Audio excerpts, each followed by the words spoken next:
students, a very welcome you. Class third, chapter number 4, समय का मोल। अर्थात यहाँ पर आपको पाठ के नाम से ही ज्ञात हो रहा होगा कि समय का मोल अर्थात समय का हमारे जीवन में कितना महत्व है, कि समय के बिना हमारा जो जीवन है वो बिल्कुल निरर्थक है, उसका कोई भी अर्थ नहीं रहता। जो व्यक्ति अपने समय की कदर नहीं करता वो अपना सब कुछ खो बैठता है। इसलिए हमें समय के महत्व को जानना चाहिए कि समय हमारे लिए कितना कीमती है। जो समय एक बार चला जाता है वो दोबारा कभी नहीं आता। तो आइए हम इस पाठ का अध्ययन करना शुरू करते हैं कि इस पाठ में समय के महत्व के बारे में क्या क्या बताया गया है। सबसे पहले कीमती किसे कहा गया है? समय। समय ही सबसे कीमती है, क्योंकि जब ये एक बार चला जाता है तो दोबारा कभी नहीं आता। सुई छोटी होने पर भी कैसे उपयोगी होती है। अब हमारे घर में सुई और कैंची होती है, ठीक है। तो सुई छोटी भी है लेकिन सबको जोड़ने का कार्य करती है। वहीं दूसरी तरफ जो कैंची है उसका उपयोग भी है, लेकिन उसका उपयोग काटना है। तो वही छोटी जो सुई है वो जोड़ने का निर्माण करती है, जोड़ती है, सिलाई का काम करती है। वही जो कैंची है आकार में बड़ी होने के कारण फिर भी उसका जो कर्म है वो काटना है। वहीं आगे छोटी वस्तुएं भी उपयोगी होती हैं। छोटी छोटी वस्तुओं के मिलने से बड़ी वस्तु बनती है।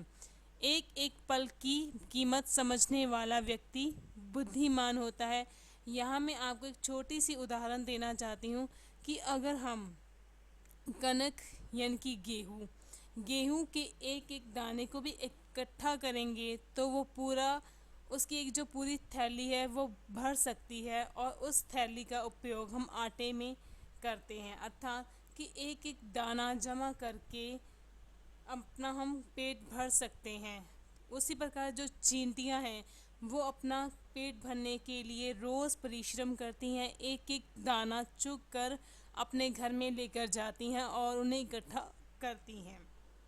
आगे ये कविता है, आगे पढ़ते हैं। मिले फूल से फूल तो गुलदस्ता बन जाता है, ईंट से ईंट जुड़े तो देखो सुंदर घर बन जाता है। अर्थात कि एक एक फूल इकट्ठा करने से एक गुलदस्ता बन जाता है, अर्थात फूलों का गुलदस्ता, जिसको हम विवाह शादियों के अवसर पर एक दूसरे को भेंट करते हैं।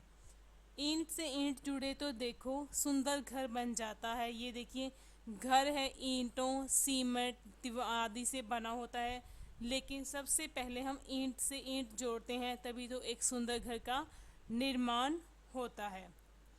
छोटी छोटी जल की बूंदें सागर बन लहराती हैं, मिट्टी के कण कण से ही यह पृथ्वी बन जाती है। अर्थात कि जब बादल वर्षा करते हैं तो छोटे छोटे जलकण भी वहाँ सागर बन जाते हैं। अर्थात छोटी छोटी बूंदें उस सागर में पड़ने से जो खाली सागर है वो बूंदों से धीरे धीरे एकत्र होकर एक सागर का रूप धारण कर लेता है।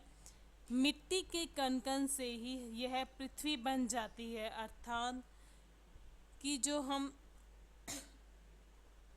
जो हमारी पृथ्वी है वो मिट्टी से ही बनती है। आगे पल पल छोटा लगता है पर इससे युग बन जाता है, कि जैसे जैसे ये समय गुजरता जाता है हर क्षण हर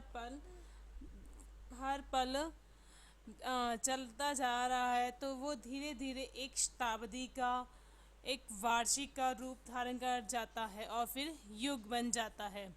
पल पल का जो मोल समझता बुद्धिमान कहलाता है। अर्थात जो व्यक्ति अपना समय पर काम करता है, समय पर सब कुछ करता है, वही बुद्धिमान कहलाता है।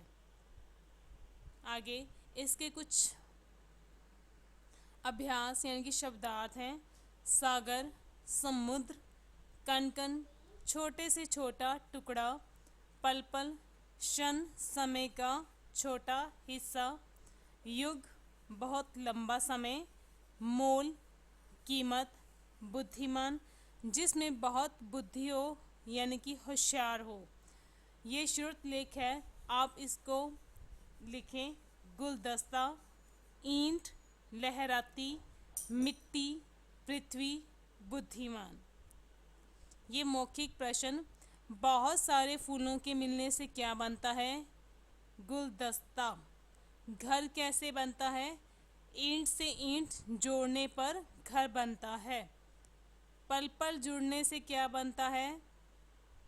ये देखिए यहाँ पे हमने किया था कि पल पल छोटा लगता है पर लेकिन इससे क्या बन जाता है? एक युग। आगे, बुद्धिमान कौन कहलाता है? जो व्यक्ति अपना हर कार्य समय पर करता है वही बुद्धिमान कहलाता है। धन्यवाद।